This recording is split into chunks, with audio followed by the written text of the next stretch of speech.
I'm the current president for the Northern Lights Bluegrass and Old Time Music Society, and our society puts on numerous events through the course of a year, including a festival and music camp here at the Ness Creek site. 11th annual camp that you're here for right now, and it was preceded by our 11th annual festival. The festival is a 3-day event that starts Friday night and ends on Sunday, and our camp runs from Monday night through to Friday, and we do this every year. We've been talking and experiencing all sorts of different things over the years as we've been putting this together. And one of the things that we've really noticed with what we do is that we are providing a multi-generational community.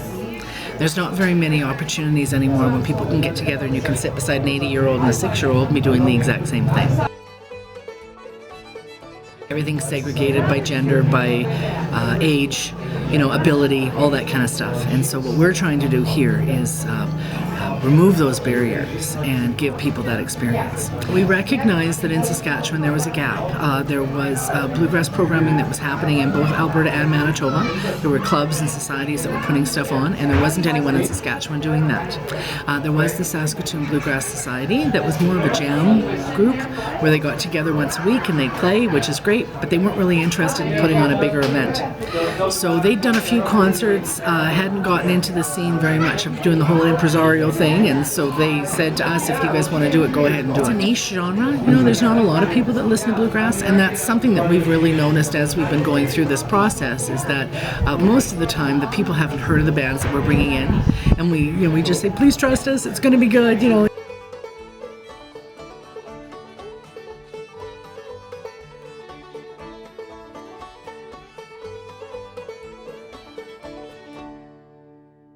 At the Northern Lights Bluegrass Music Camp, and right now I am here with Greg. And Greg, can you tell me a little bit about yourself?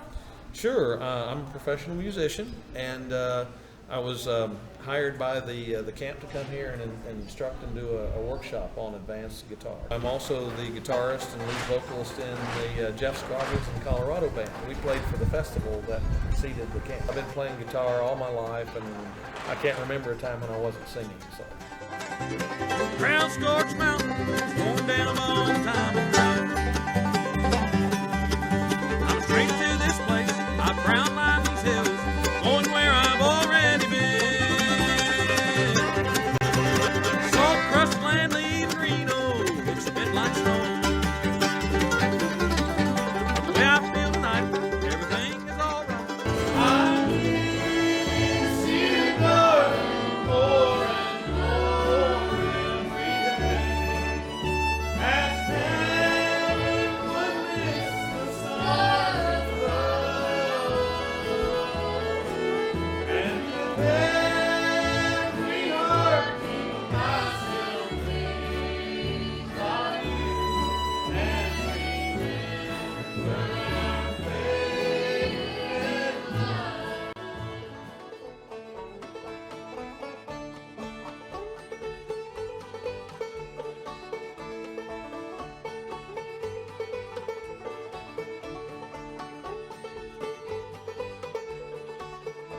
We're talking with one of the organizers, Tracy Lalonde. Thanks for giving us some time here. I know you're very busy. You've been running around, taking care of business, making sure things are all taken care of. Tell me about your role here in the Bluegrass Camp. Well, I'm the music camp coordinator, so we have the festival on the weekend, and then we ask a few of the main stage bands to stay behind and teach classes in classes like beginners, intermediate, and advanced, guitar, fiddle, mandolin, banjo, dobro, vocals, all of the instruments that you can think of that go with the bluegrass and old-time genres. Now, one of the great things I found is that we have people coming from not just this immediate area, they're coming from all over Saskatchewan and even from the United States. They are. They're coming from actually now across Canada. So we've got a few students from BC. They sometimes follow the instructors. They have quite a good reputation if they're teachers. So we pull people in that way. And just word of mouth. We've had some really excellent reviews by our peers, so they recommend people come to our camp. I wish I was in the western country, sitting in a big armchair, one arm around my whiskey barrel, the other around my dear. How about your musical background? Did you come from a musical family? Is that kind of what got you into Yeah, this? I come from this area, the Leoville area. My grandfather was the fiddler in the area, so he played all the old-time dances.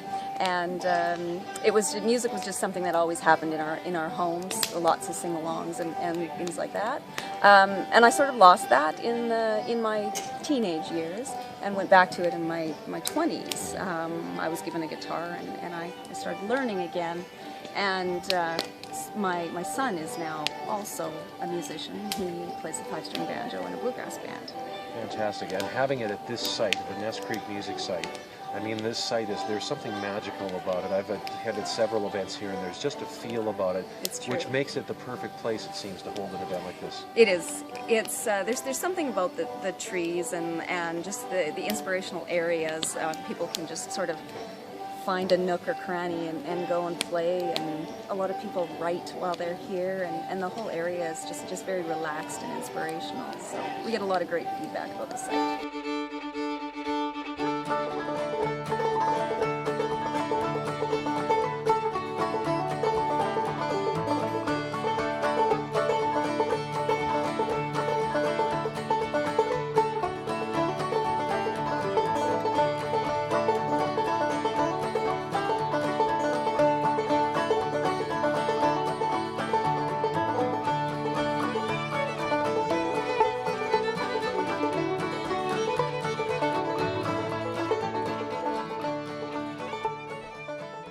Second time at the Northern Lights Bluegrass and Old Time Camp and Festival. I was here about 6 years ago with a band called the Dungan String Band, and this year I'm here with a band called Annie Lou. So the first thing you need to do when you're learning how to play the fiddle is learn how to hold the bow. Alright, and now What do I do?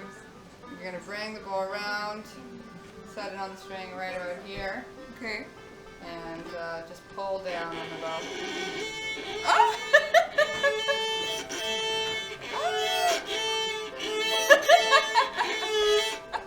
Yeah, that doesn't sound too professional. No. That's the first time doing that. Okay, so how do I make a beat? Just go with it? Yeah.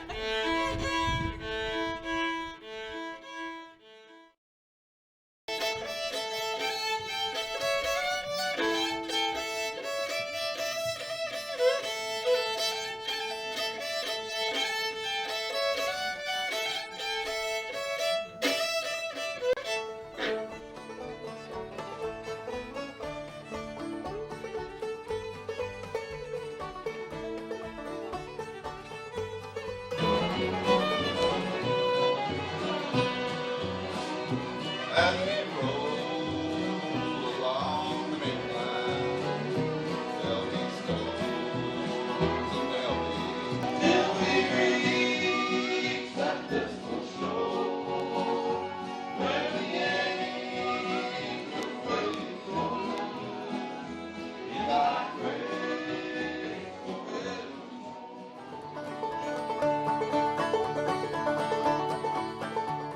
Creative Kids was a program developed in 2010-2011, and it started in Regina.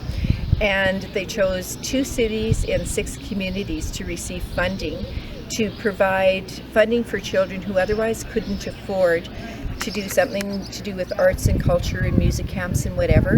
And they chose Big River as one of the communities. We already had a built-in music festival here. And the music festival just started out as first just a music festival, and then a music camp was added on afterwards. Well, this was just perfect, you know, a perfect venue for creative kids to supply funding to. This year we have 5 children that are attending this camp. 4 of them are taking guitar and 1 is taking mandolin. A few of them have attended this camp before. So we had one child. He started out in beginner. They raised him up to intermediate because he learned so quickly and so well. This year he went into intermediate and they moved him up to advanced. So he's been coming here for 3 years in a row, and he's just excelled. And his confidence level This is such a wonderful experience for these kids. We sponsor kids from the ages of 6 to 19. So, I mean, he could continue on if he wants to come every year. But, I mean, he's already an advanced guitar. When some kid comes up to you after that week and says, this has been the best week of my life, tears come to your eyes, and it's just wonderful to see them blossom. Some of these kids are really shy. They're mixed in with, people of all ages, and it's just a safe place to be, a wonderful learning experience, and it's undescribable. Well, and look where we're at. We're in the boreal forest, and we're in such a beautiful setting. Nobody wants to leave. There was a little girl crying after the concert last night, and I went up to her and I said, don't cry. You'll be coming back. And it just pulls at your heartstrings. We have a website, creativekidssask.ca. So if you just Google Creative Kids, it's got all the information there. It tells you about the organization Creative Kids, how you can apply. You can get an application online.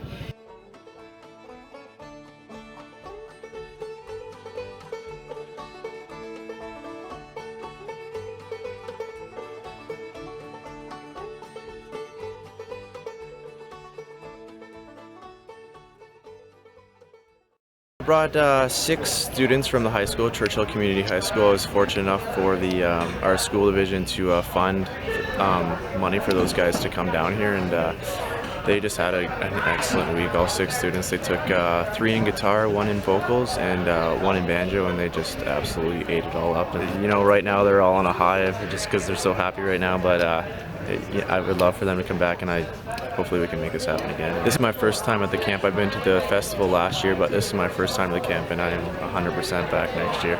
I'm fortunate enough to work in a school division that is really excited about the arts right now, and we haven't had a ton going on with as far as music and arts goes in the school division, and they're on cloud 9 about this, and thought that it'd be a really good chance for students to come to this camp and enjoy learning and experiencing music and a different type of music that they've never otherwise heard of, and it's all been so positive.